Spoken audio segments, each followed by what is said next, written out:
ole tuna kan hmume khi ka dil siam chawp ania mini garden pond YouTube hanin kan han ena kan tive chin ania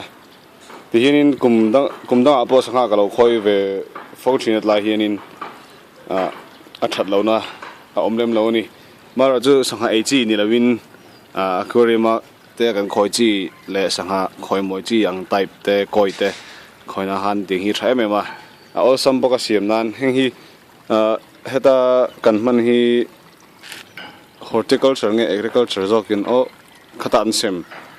tui khona tur chi an siawang khania kapita ka hlep ruthena an siam venia de hianin headline bora hianin balushikna noivel hak kada chunin moin khlai khonin luya mi trio lungang vel khati khan kan rem khom veta ei water lily khi ta tui chang lui lei bula mi dila mi kasuk ponia nei tu tin lo en funi chun nongai dam me dan ni chunin a filtration system hi kasiam choprin boka hei center fresh bur kamanga ta hinin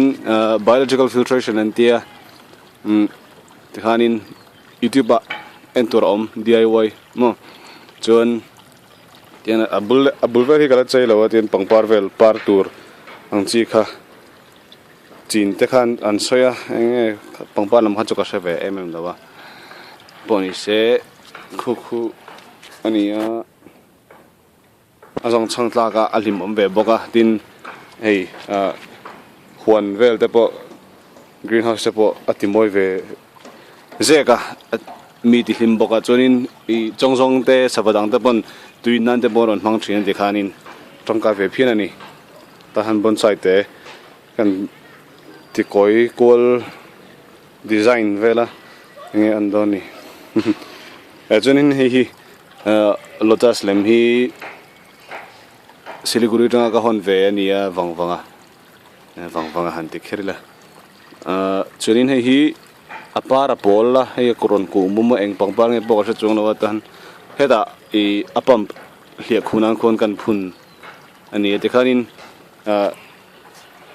harsana dangte amlo ni chunin heng tianga pon siam chapa hianin rei tak sanga te pon khoi ve theya atui hi thak po ngai lawa tian filtration system tha om chunin ama tui hi chulawin filter ve me a hnoya balti faidu ni chunin pipin kan hip chuak mai thinani khati khan chon tui poi ka thanga lo he tian ro te sura tana overflow out le ta along chuak le ta te khanin tui thar kha joro in pe ve reng ta open era om wang hian chunin hetiang plans handa hi that ve na pakhata chunin tui enge 25 to 1 lo tang le boka tinga sahaina waste and pack chu ho kha an lo hi ven nual thina khan tian te pokha tangkaina lo nei vezel chumi pialama chunin